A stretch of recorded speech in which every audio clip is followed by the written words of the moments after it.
जी कैफ 7 आज के लेक्चर का आगाज़ करते हैं। लेक्चर नंबर 79 हमारी रिवीजन क्लास नंबर 8 है और कल की क्लास में हम मीटिंग का चैप्टर जो है वो रिवाइज कर रहे थे।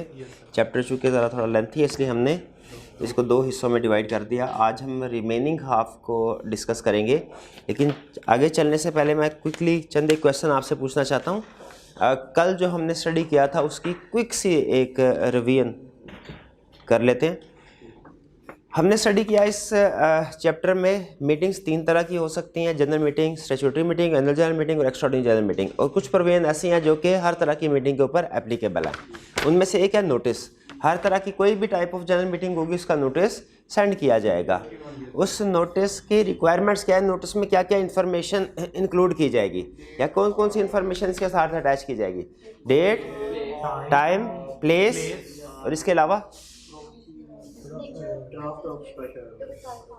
Types of business to be transacted, ordinary business के स्पेशल बिजनेस, अगर स्पेशल बिजनेस है तो उसका ड्राफ्ट, रेजोल्यूशन और डायरेक्ट इंटरेस्ट का अगर कोई डायरेक्टर का इंटरेस्ट है उसमें, और लिस्टेड कंपनी के केस में वीडियो लिंक फैसिलिटी दी जाएगी। नोटिस के अंदर प्रॉक्सी के राइट्स बताए जाएंगे, प्रॉक्सी फॉर्म साथ अटैच किया जाएगा। एनुअल जनरल मीटिंग है तो financial statements, auditors report, director report साथ अटैच की जाएगी। स्टैट्यूटरी मीटिंग है तो स्टैट्यूटरी रिपोर्ट अटैच की जाएगी।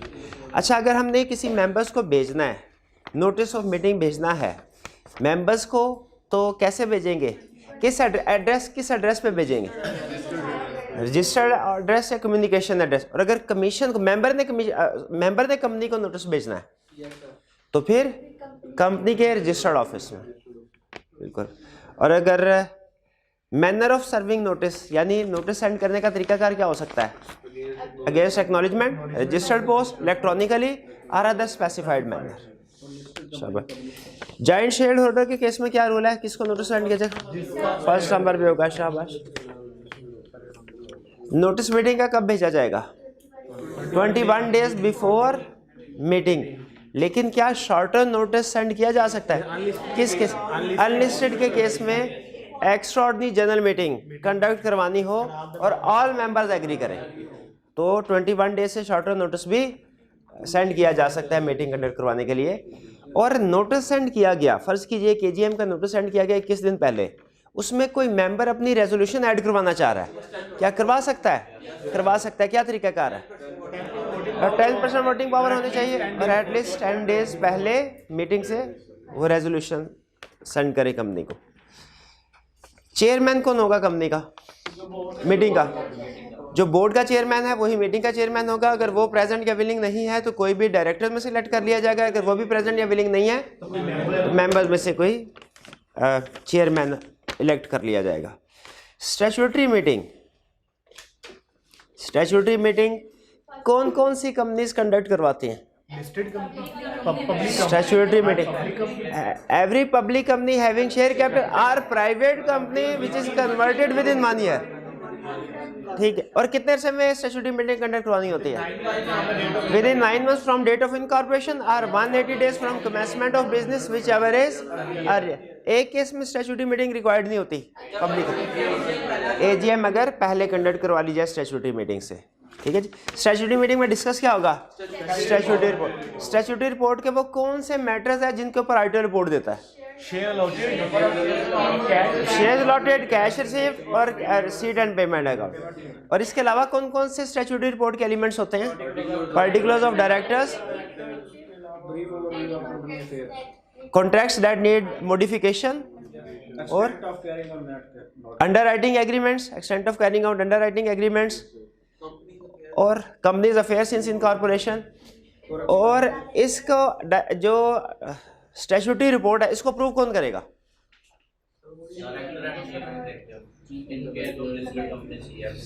Director and chief executive. In case of listed company CFO.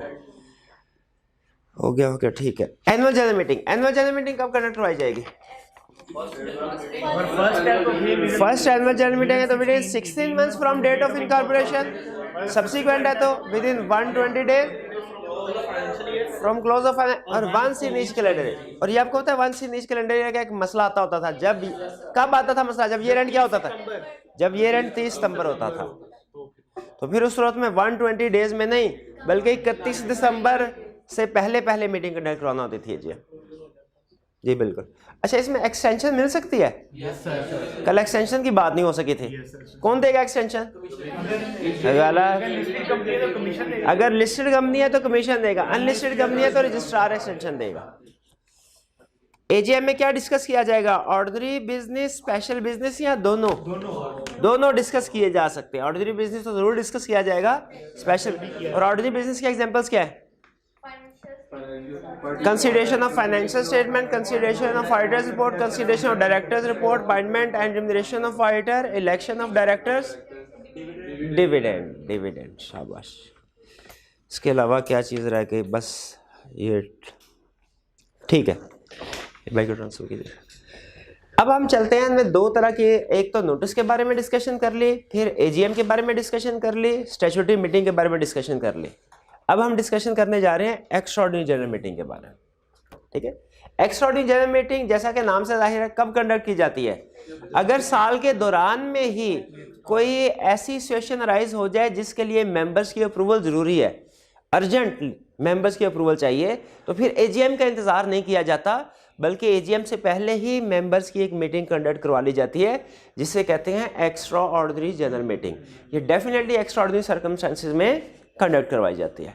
ये बोर्ड ऑफ डायरेक्टर्स अगर खुद कंडक्ट करवाना चाहें खुद भी करवा सकते हैं, और अगर मेंबर्स कंडक्ट करवाना चाहें मेंबर्स भी करवा सकते हैं।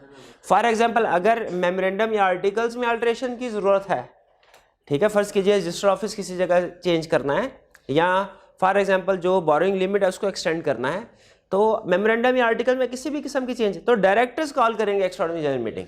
लेकिन फर्ज कीजिए अगर चीफ एग्जीक्यूटिव को रिमूव करना है और मेंबर चाहते हैं कि ये चीफ एग्जीक्यूटिव जैसे ही काम नहीं कर रहा है, इसको रिमूव किया जाए, तो फिर मेंबर्स भी एक्स्ट्राऑर्डिनरी जनरल मीटिंग कॉल कर सकते हैं। तो पहली चीज़ ये ध्यान में रखिएगा, दोनों में से कोई भी पर्सन कॉल कर सकता है। अगर मेंबर कॉल करते हैं तो उस सूरत में, अगर डायरेक्टर्स कॉल करते हैं, डायरेक्टर्स खुद भी कॉल कर सकते हैं, और रेक्विजिशन ऑफ मेंबर्स जिनके पास 10% वोटिंग पावर हो, इनके कहने पे भी एक्स्ट्राऑर्डिनरी जनरल मीटिंग कॉल की जा सकती है। यानी जो नोटिस है, जो कंडक्ट करवाना है, जो कॉल की जाएगी, वो कॉल डायरेक्टर ही करेंगे। यानी इस मीटिंग को कंडक्ट करवाने की जिम्मेदारी डायरेक्टर्स की है।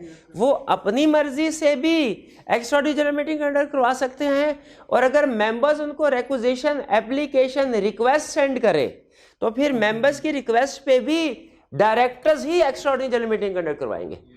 ये ध्यान में रखिएगा। पहला असूल ये है कि extraordinary general meeting conduct director नहीं करवानी है, कॉल डायरेक्टर ही करेंगे, नोटिस इसके डायरेक्टर्स ही इशू करेंगे, लेकिन अपनी मर्जी से भी कर सकते हैं on their own requisition of members, यानी ऐसे मेंबर्स जिनके पास 10% वोटिंग पावर हो। ठीक। अब अगर फर्ज कीजिए डायरेक्टर, मेंबर्स ने एक्स्ट्राऑर्डिनरी जनरल मीटिंग कॉल की और director with in 21 days proceed नहीं करते, 21 दिन के अंदर कोई स्टेप्स नहीं लेते, यानी 21 दिन में नोटिस नहीं इशू किया जाता मीटिंग का, तो मेंबर्स खुद भी मीटिंग को कंडक्ट करवा सकते हैं। लेकिन याद रखिए, लॉ ने पहले ये कहा है कि डायरेक्टर से कहा जाएगा कि वो मीटिंग कंडक्ट करवाए। अगर वो एक्स्ट्राऑर्डिनरी जनरल मीटिंग कंडक्ट नहीं करवाते, एक्शन नहीं लेते मेंबर्स के नोटिस के ऊपर 21 दिन के अंदर, तो फिर 21 दिन के बाद मेंबर्स खुद से एक्स्ट्राऑर्डिनरी जनरल मीटिंग कंडक्ट करवाएंगे। ठीक है, और इस एक्स्ट्राऑर्डिनरी जनरल मीटिंग का स्टेटस वैसा ही होगा जैसा कि उस मीटिंग का होता अगर डायरेक्टर्स कॉल करते। इसमें जो रेजोल्यूशन पास की जाएंगी वो भी बिल्कुल वैलिड होगी, और इसमें एक्सपेंसेस जो हैं वो डायरेक्टर्स जिन्होंने डिफॉल्ट किया है वो रिपे करेंगे, उनकी सैलरी में से डिडक्शन होगी। लेकिन याद रखें, मेंबर्स के लिए भी टाइम लिमिट है कि उन्होंने with in 90 days extraordinary general meeting conduct करवानी है। ठीक है, यानी 90 डेज का पीरियड अगर एक्सपायर हो गया तो फिर वो एक्स्ट्राऑर्डिनरी जनरल मीटिंग कंडक्ट नहीं करवा सकते। और ये 90 डेज का पीरियड कहाँ से स्टार्ट होगा? डेट ऑफ रिक्वेजिशन से, या ये 21 दिन गुजरने के बाद? डेट ऑफ रिक्वेजिशन से। ये क्लियर हुई बात? तो एक्स्ट्राऑर्डिनरी जनरल मीटिंग की डायरेक्टर्स खुद भी कंडक्ट करवा सकते हैं, मेंबर्स भी रिक्वेजिशन सेंड कर सकते हैं। कौन से मेंबर? 10% वोटिंग पावर वाले। ये तो हो गया हमारे मीटिंग्स के बारे में डिस्कशन, एक्स्ट्राऑर्डिनरी जनरल मीटिंग। और हमने इसके बारे में स्टडी किया था कोरम के बारे में कल भी बात हुई थी, आज भी बात करेंगे आगे चल के। कोरम वाली प्रोविजन याद है ना आपको? कोरम क्या होता है लिस्टेड कंपनी का? 10 member present plus 25% voting power, और अनलिस्टेड का 2 member present plus 25% voting power. और क्या था वो कंसेप्ट जो आई कैप कई दफा उसने पूछा हुआ है, अगर कोरम कितने मिनट में प्रेजेंट ना हो? 30 मिनट में। 15 नहीं है, 30 मिनट। अगर कोरम 30 मिनट्स में प्रेजेंट ना हो तो क्या होगा? अगर मीटिंग कॉल की थी मेंबर्स ने तो वो डिसॉल्व हो जाएगी, और अगर डायरेक्टर्स ने की थी तो वो पोस्टपोन हो जाएगी, same place same time next week same day. अब हम स्टडी करते हैं, मीटिंग तो हो गई, अब फिर अगेन कॉमन प्रोविजंस की तरफ। मीटिंग्स के अंदर जो डिसीजंस होंगे वो वोटिंग के जरिए से होंगे, मेंबर्स के वोट के जरिए से। इससे एग्री करते हैं? वोटिंग का तरीकाकार क्या होगा हमें ये बता रहा है। मीटिंग के अंदर जब वोटिंग वगैरह होगी, इससे रिलेटेड प्रोसीजरल मैटर्स हमें वो सिखा रहा है। पहला वोटिंग सिस्टम, वोटिंग के 2 तरीके हैं, पहला शो ऑफ हैंड और दूसरा पोल या सीक्रेट बैलेट कहते हैं इसको। शो ऑफ हैंड का मतलब क्या है? हर मेंबर हाथ उठाएगा, जो रेजोल्यूशन की फेवर में है वो भी हाथ उठाएंगे, उनके वोट काउंट किए जाएंगे, जो अगेंस्ट में है वो भी हाथ उठाएंगे, उनके वोट काउंट किए जाएंगे, और फिर प्रॉक्सी का वोट काउंट नहीं होगा, और फिर जिसके वोट ज्यादा होंगे, अगर यस के वोट ज्यादा है रेजोल्यूशन पास हो जाएगी, नो के वोट ज्यादा है तो रेजोल्यूशन कैंसिल हो जाएगी, खत्म। ठीक है, इसमें अहम चीजें रखिएगा, यूज्ड एट फर्स्ट इंस्टेंस, यानी इसमें चूंकि डिसीजन मेकिंग क्विकली हो जाती है, पोलिंग में टाइम लगता है। ठीक है, बैलेट बॉक्स वगैरह बनाने हैं, वो वोट्स की प्रिंटिंग होती है रिटर्न फॉर्म में, इसमें टाइम लगता है। Show off hand quickly decision हो जाता है, इसीलिए लॉ ये कहता है कि आप प्रेफर करेंगे शो ऑफ हैंड को, यानी एट फर्स्ट इंस्टेंस जो प्रेफर्ड मेथड होगा वो शो ऑफ हैंड का होगा। लेकिन अगर चेयरमैन चाहे खुद से या मेंबर से रिक्वेस्ट करें कि नहीं सर अब इसको शो ऑफ हैंड की बजाय पोलिंग के जरिए से करवाया जाए, क्योंकि अगर तो देखें ज्यादा हक डिसीजन मेकिंग का डेफिनेटली उन्हीं का है जिनके पास ज्यादा शेयर्स हैं, लेकिन अगर शो ऑफ हैंड के जरिए से फैसला आता है और उनकी फेवर में आता है, यानी जो वर्क करवाना चाहते थे, तो फिर बिला वजह पोलिंग की तरफ जाने की क्या जरूरत है?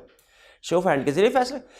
हाँ, अगर इन लोगों को ये लगे कि शो ऑफ हैंड के जरिए से जो फैसला आया है वो उनकी मर्जी के मुताबिक नहीं है, तो वो अगर ये चाहे तो फिर पोल डिमांड कर सकते हैं, वरना पहले क्विक मेथड ही अडॉप्ट किया जाएगा। क्विक मेथड क्या है? Show off hand. ठीक है, इसमें हर मेंबर के कितने वोट है? 1, चाहे 1 शेयर हो चाहे 10 लाख शेयर हो, वोट एक ही होगा, और प्रॉक्सी इसमें वोट नहीं दे सकता। ठीक है, पोलिंग जो है ये ऐसी कंपनीज है जिनका शेयर कैपिटल है, क्योंकि शेयर कैपिटल में ही ये सिचुएशन आएगी ना कि किसी बंदे के पास ज्यादा शेयर है, किसी के पास कम है, जिसके पास ज्यादा शेयर है वो कहेगा मेरे पास ज्यादा वोटिंग राइट्स है, वो मैं एक्सरसाइज करूंगा। ये चेयरमैन या तो खुद से ही अपनी मर्जी से डिसाइड कर सकता है कि इस इशू के ऊपर हम शो ऑफ हैंड नहीं पोलिंग करवाएंगे, या 10% वोटिंग पावर वाले मेंबर डिमांड कर सकते हैं।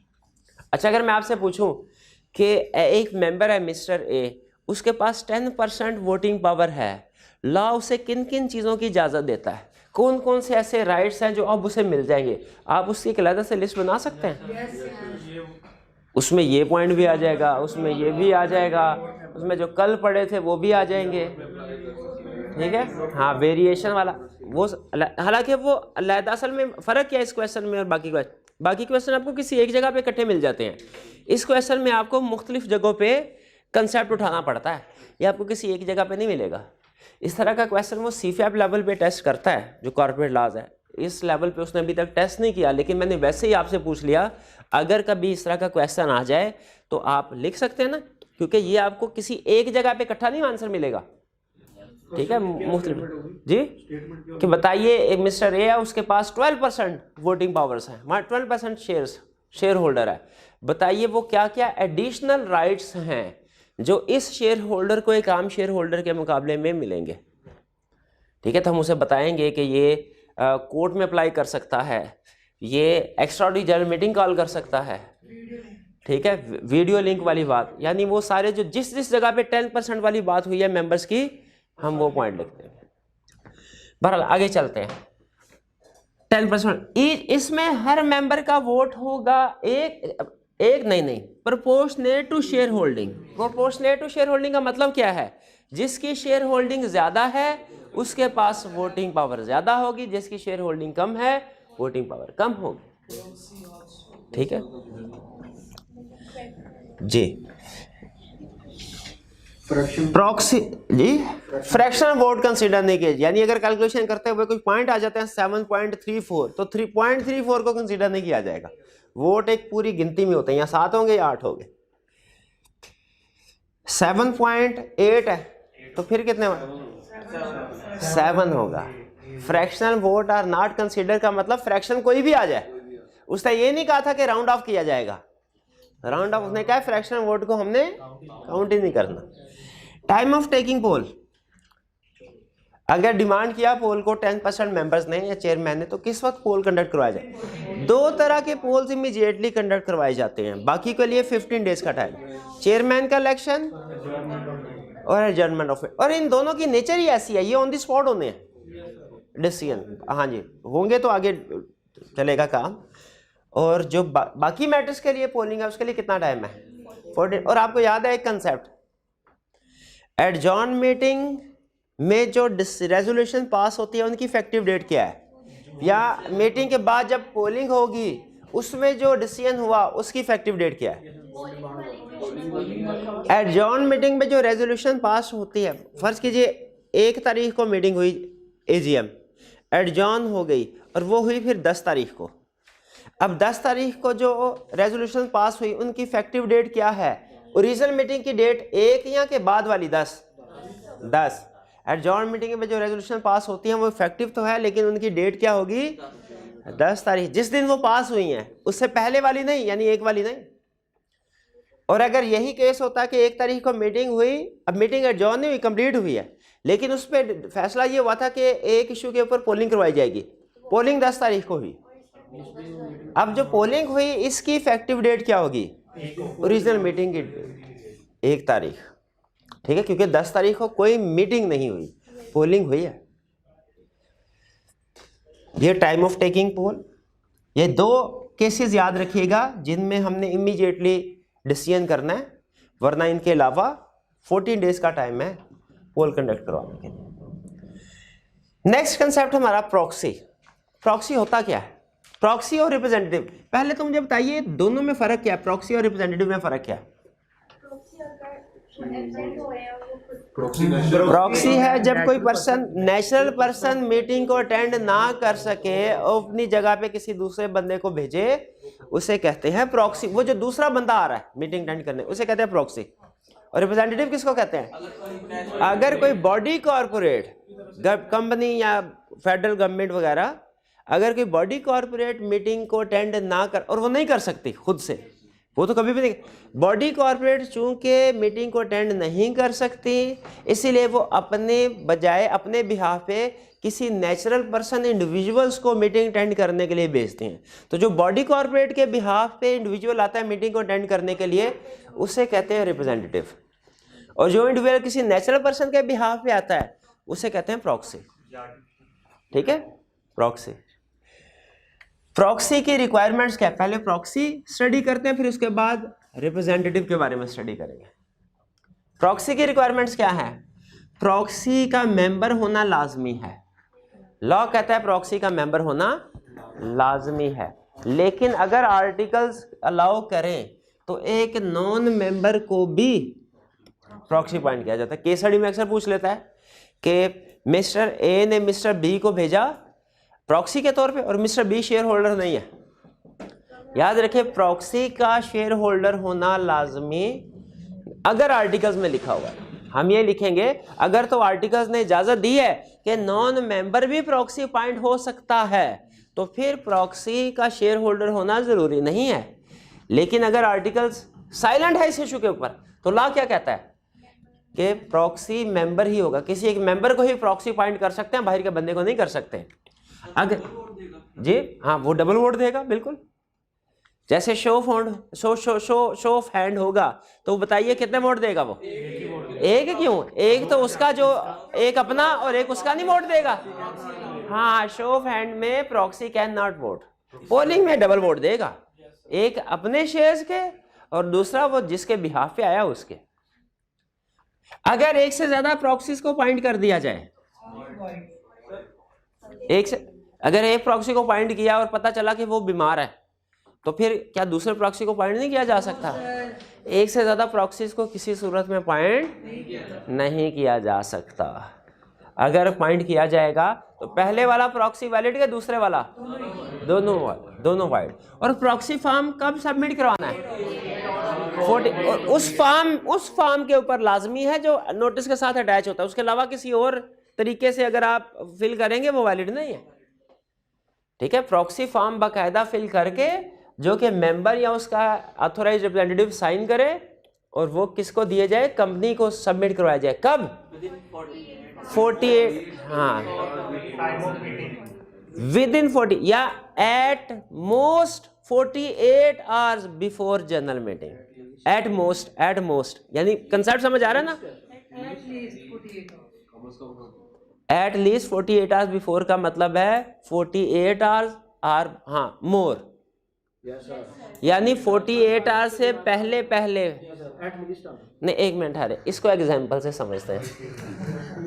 नहीं, ये मोस्ट मीटिंग है 10 अप्रैल को 9 बजे, इसका नोटिस 8 अप्रैल को 9 बजे से पहले भेज दें, यानी इस टाइम पे भेज सकते हैं नोटिस, इस टाइम पे नहीं। तो इसको क्या कहेंगे? Eight least 48 hours before. हाँ, एट लीस्ट 48 आवर्स बिफोर। लेकिन अगर दरमियान में पता चला कि जी 9 तारीख को इतवार है, 9 को छुट्टी, फिर ये 8 की बजाय 7, क्योंकि 9 तारीख को हमने नहीं गिनना, एक्सक्लूडिंग पब्लिक हॉलिडे। ठीक है जी, तो eight least 48 hours before general meeting, ये भी लिख सकते हैं, यही लिख लें, यही लिख लें। नहीं वो, हाँ जी, proxy form last at least 48 hours before meeting excluding holiday. Open for inspection. अगर किसी को शक हो कि ये अजीबो गरीब सा बंदा मीटिंग में घूम फिर रहा है, ये है कौन, किसने पॉइंट किया कि नहीं, तो वो उसको चेक कर सकता है। प्रॉक्सी फॉर्म अगर इसके पास मौजूद है तो ठीक है। Open for inspection. हाँ, special requirement, company special requirements को इंक्लूड नहीं कर सकती प्रॉक्सी फॉर्म में। जो लॉ ने कह दिया वही रिक्वायरमेंट्स वैलिड हैं। इसके अलावा अगर एडिशनल रिक्वायरमेंट्स ऐड करती है और उसकी वजह से किसी प्रॉक्सी को रिजेक्ट किया जाता है तो कंपनी ने ठीक नहीं किया। प्रॉक्सी के राइट्स होते हैं कोई, right to be counted for quorum. किस केस में? कोरम कौन से वाले? प्रेजेंट मेंबर को काउंट करेंगे जब कोरम दो तरह से होता है ना, दो क्राइटेरिया कोरम का, एक प्रेजेंट मेंबर कितने हैं और एक वोटिंग पावर कितनी है। जब कोरम में वोटिंग पावर के लिए काउंट किया जाएगा इसको, प्रेजेंट मेंबर काउंट में नहीं किया जाएगा इसको। फिर दूसरा है to attend, speak and vote. बिल्कुल, अब वोट में भी शो ऑफ हैंड का तरीकाकार है तो इसको काउंट नहीं किया जाएगा, पोलिंग में किया जाएगा। और ये पोलिंग को डिमांड कर सकता है। पोल को डिमांड करने के लिए क्या क्राइटेरिया, कौन पोल को डिमांड? 10% voting power. ये क्लियर हो गया। Proxy and representative, sorry, proxy का रिप्रेजेंटेटिव के कौन है? जो किसी बॉडी, कॉर्पोरेट या गवर्नमेंट को रिप्रेजेंट कर रहा होता है। क्या कंपनी एक जनरल मीटिंग को अटेंड कर सकती है? नहीं कर सकती। तो वो क्या करेगी?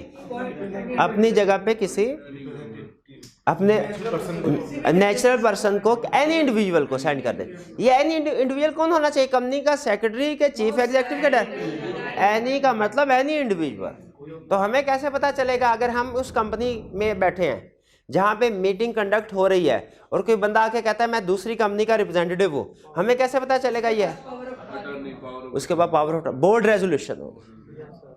ठीक है, बोर्ड, हम उसे कहेंगे भाई बोर्ड ऑफ डायरेक्टर्स की रेजोल्यूशन दिखाओ थ्रू बोर्ड अप्रूवल। बोर्ड, जी जी ठीक है, बिल्कुल ठीक है, ठीक है। पावर ऑफ अटॉर्नी भी by board. Who can, government को कौन रिप्रेजेंट कर सकता है? एनी इंडिविजुअल, गवर्नमेंट किसी भी इंडिविजुअल को अपॉइंट कर सकते हैं। अगर कोरम प्रेजेंट नहीं है with in 30 minutes, meeting called by member है तो फारग, और अगर मीटिंग कॉल्ड बाय डायरेक्टर है एडजर्नमेंट। गवर्नमेंट का रिप्रेजेंटेटिव प्रॉक्सी भी अपॉइंट कर सकता है, नहीं गवर्नमेंट का रिप्रेजेंटेटिव के बारे में नहीं लिखा हुआ उसने किस केस में लिखा हुआ है, उसने ये बॉडी का कंपनी, एक मिनट आ रहे, दो रिप्रेजेंटेटिव है ना, गवर्नमेंट के केस में कर सकता है और जो कंपनी का केस है उसमें नहीं लिखा हुआ उसने, तो उसका मतलब उसमें नहीं कर सकता। कोरम तो हम डिस्कस कर चुके हैं, और कोरम अगर प्रेजेंट नहीं है उसका क्या इफेक्ट होगा वो भी डिस्कस कर चुके हैं, लेकिन चूंकि है मैं दोबारा रिवाइज करने में कोई हर्ज नहीं है। कोरम लिस्टेड कंपनी का क्या है, 10 member present plus 25% voting power, unlisted का 2 मेंबर प्लस 20।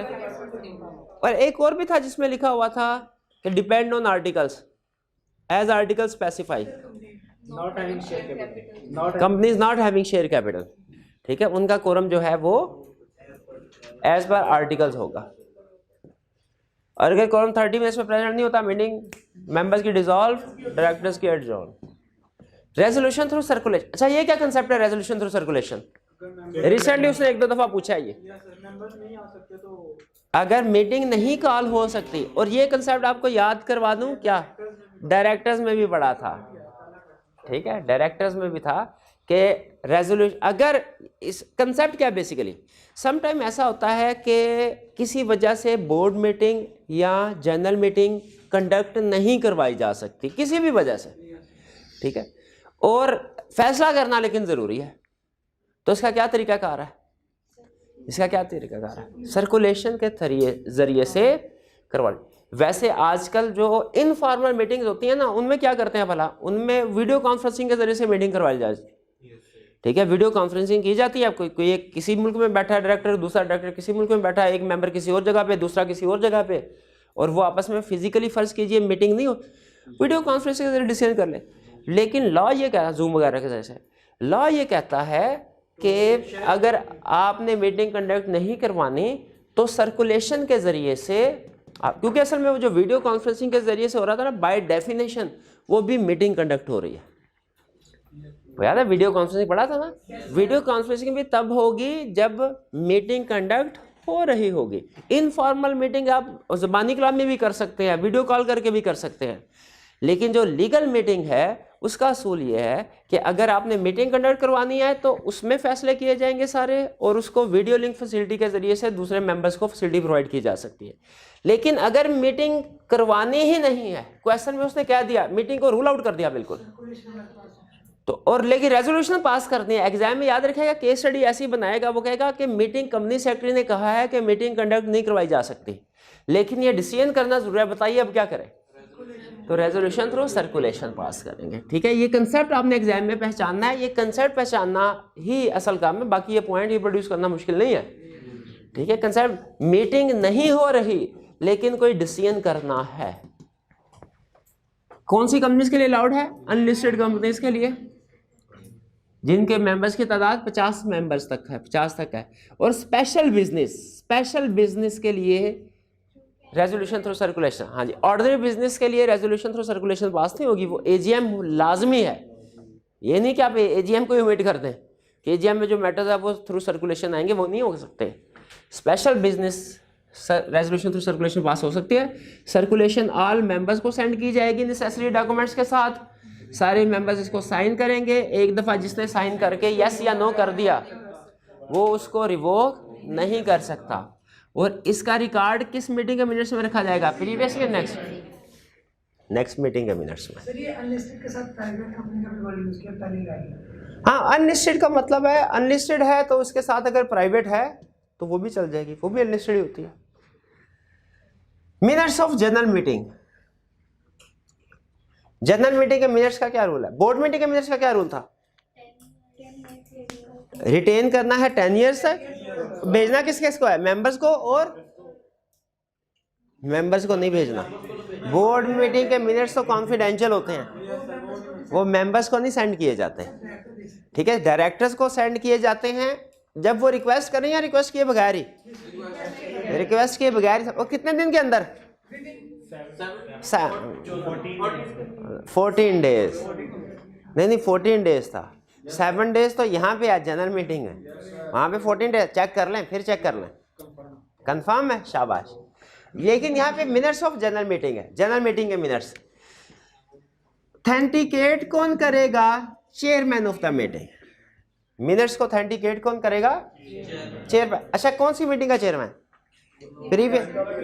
अब ये अजीब सूरत हाल है, यहाँ पे देखिए, पिछली मीटिंग के मिनट्स जाहिर है मीटिंग के बाद ही बनेंगे ना, ये तो नहीं साथ साथ मीटिंग कर ले हो, इतना एक्सपर्ट साथ साथ मिनट्स मीटिंग के बाद बनेंगे।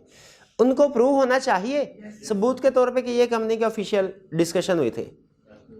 वो अप्रूव कौन करे? चेयरमैन करेगा। लेकिन क्वेश्चन ये है कि जो पिछली मीटिंग हुई है, जिस वक्त वो पिछली मीटिंग का चेयरमैन था, वहाँ पे मिनट्स नहीं बने थे, और जब मिनट बने हैं तो हो सकता है चेयरमैन चेंज हो जाए अगली मीटिंग। हाँ, याद रखें, इसमें कोई बात नहीं, प्रीवियस मीटिंग का चेयरमैन भी साइन कर सकता है, नेक्स्ट मीटिंग का चेयरमैन भी साइन कर सकता है, करंट और नेक्स्ट दोनों की इजाजत है। मिनट्स को कहाँ रखा जाएगा?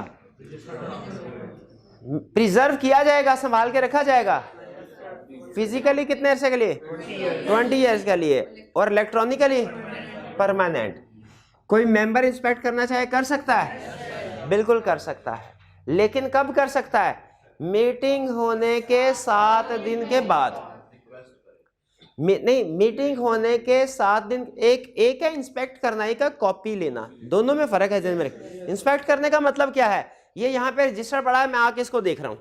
कॉपी करवाने का मतलब क्या है? मैंने देखने के बाद कहा इसमें से ये पेज 2, 3, 4 इसको कॉपी करवा दे मुझे।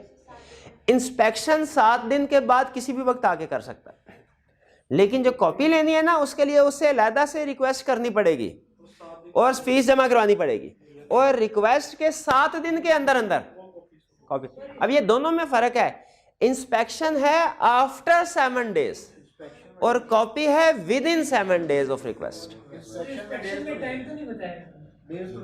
नहीं बताया, इधर नहीं लिखा हुआ, लेकिन उधर बताया होगा, बुक में भी नहीं बताया हुआ। चले याद रख ले 7 डेज। 7 जी नहीं, हाँ, लेकिन कॉपी के इसमें लिखा होगा कि 7 डेज के बाद आना है कॉपी लेने के लिए, इसके लिए लिखा हुआ है ना आफ्टर। हाँ, तो वही आफ्टर 7 डेज क्यों कहा हुआ है? तब तक मिनट्स बन रहे होते हैं।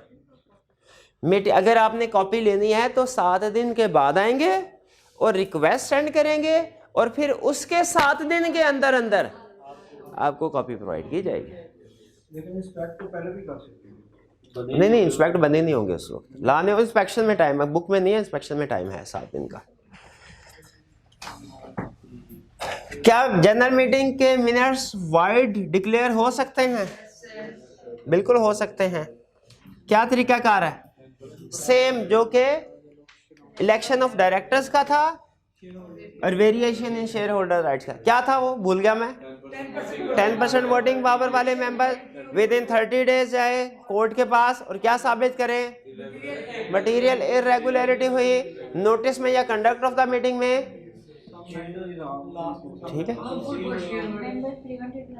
और members prevented from using their rights effectively. ये जो साबित करना होता है ना, ये केस टू केस वेरी करता है, लेकिन इससे पहले वाली 3 चीजें कॉमन है।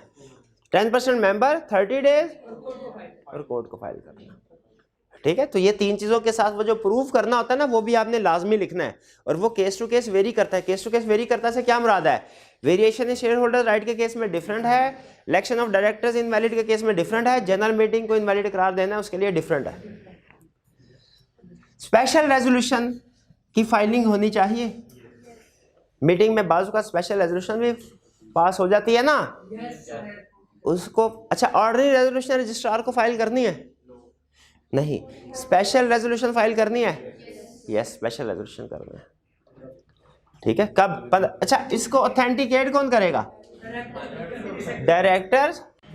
अरे कंपनी नहीं, तो कल आपने वो नहीं बताया था, डायरेक्टर और चीफ एग्जीक्यूटिव और सीएफओ, वो फाइनेंशियल स्टेटमेंट्स के लिए था, ये किसके लिए है? और डायरेक्टर्स रिपोर्ट के लिए क्या था? डायरेक्टर्स रिपोर्ट कौन अथॉराइज, डायरेक्टर रिपोर्ट भी तो था एक, वो हमने अभी नहीं पढ़ा ना। चले कोई बात, स्टैट्यूटरी रिपोर्ट तो पढ़ा है ना। स्टैट्यूटरी रिपोर्ट को कौन ऑथेंटिकेट कर, यानी एक मिनट है रे, स्टैट्यूटरी रिपोर्ट और फाइनेंशियल स्टेटमेंट्स, इन दोनों की ऑथेंटिकेशन का रूल सेम है और स्पेशल रेजोल्यूशन की ऑथेंटिकेशन का डिफरेंट है। और फाइनेंशियल स्टेटमेंट्स जो थी क्वार्टरली, हाफ ईयरली, एनुअल, उनका भी सेम है और वो वही है जो स्टैट्यूटरी रिपोर्ट वाला है। स्टैट्यूटरी रिपोर्ट का और एजीएम का, इसका मतलब है इसकी ऑथेंटिकेशन का रूल सेम है, लेकिन स्पेशल रेजोल्यूशन पास होती हैं एक्स्ट्राऑर्डिनरी जनरल मीटिंग में, तो इसका मतलब एक्स्ट्राऑर्डिनरी जनरल मीटिंग की ऑथेंटिकेशन का रूल थोड़ा सा फर्क है। भाई बात भी याद करने के लिए समझा रहा हूँ। स्टैट्यूटरी रिपोर्ट की ऑथेंटिकेशन और एजीएम में फाइनेंशियल स्टेटमेंट्स वगैरह की ऑथेंटिकेशन, इनका रूल सेम है, लेकिन स्पेशल रेजोल्यूशन की ऑथेंटिकेशन का रूल डिफरेंट है। एक्स्ट्राऑर्डिनरी जनरल मीटिंग में स्पेशल रेजोल्यूशन पास होगी तो उसकी ऑथेंटिकेशन का रूल डिफरेंट है। स्पेशल रेजोल्यूशन कौन ऑथेंटिकेट करेगा, डायरेक्टर प्लस कंपनी, डायरेक्टर और कंपनी सेक्रेटरी, दोनों में से कोई है। और ये 15 दिन के अंदर किसको भेजेंगे, रजिस्ट्रार को। और ये तो हमने डिस्कस कर लिया, रेजोल्यूशन पास एट जॉन मीटिंग जो होगी वो इफेक्टिव होगी एट जॉन मीटिंग की डेट से ही, नॉट अर्लियर, पहले वाली डेट से नहीं। क्लियर हुआ जी? अच्छा, अब मुझे बताइए कोई ऐसा कंसेप्ट जो रह गया हो मीटिंग में। कंसेप्ट हो गए मीटिंग, एक दफ़ा चेक कर लीजिए चेकलिस्ट के साथ। ये जो प्रॉक्सी के मीटिंग में आएगा तो अगर मतलब कि वो करना चाहता है, पोल डिमांड करना चाहता है, तो उसके 6% मतलब वोटिंग पावर, और जो जिसने उसको अपॉइंट किया मेंबर उसकी 4% है। बिल्कुल, अगर प्रॉक्सी पोल को डिमांड करना चाहता है तो कर सकता है, और इसमें डिमांड करते हुए उसके अपने, अगर वो मेंबर है, अपने शेयर होल्डिंग भी गिनी जाएगी और दूसरे की शेयर होल्डिंग, जिसकी बिहाफ पे वो आ रहा है उसकी भी शेयर होल्डिंग गिनी जाएगी। ठीक, तौर पर तो कर सकता है, लेकिन दोनों के मिला के भी कर सकता है। बिल्कुल, दोनों के मिला के कर सकता है। अगर उसके अपने पास 6% है और जिसके बिहाफ पे आया उसके 7% शेयर, तो टोटल 30% हो गए। वो कहेगा जी पोल कीजिए, पोल डिमांड करेगा, पोल कंडक्ट होगा और उसमें फिर वो अपनी वोटिंग करेगा। और अब वोटिंग में भी दोनों के, यानी पोल को डिमांड करने के लिए भी और पोल में वोटिंग करने के लिए भी दोनों के वोट्स कंसीडर होंगे, ऐड होंगे। और कोई क्वेश्चन? क्लियर? चलिए, ये था हमारा चैप्टर 6 की रिवीजन। अब हमारे दो चैप्टर आ गए, चैप्टर 7 और चैप्टर 8, जो इंशाल्लाह हमारे नेक्स्ट जो मंडे को क्लास होगी और वेडनेसडे को, इसमें हम डिस्कस कर लेंगे। ठीक है, आज का रिवीजन क्लास हमारी यहाँ पे ख़त्म होती है। अल्लाह हाफिज़।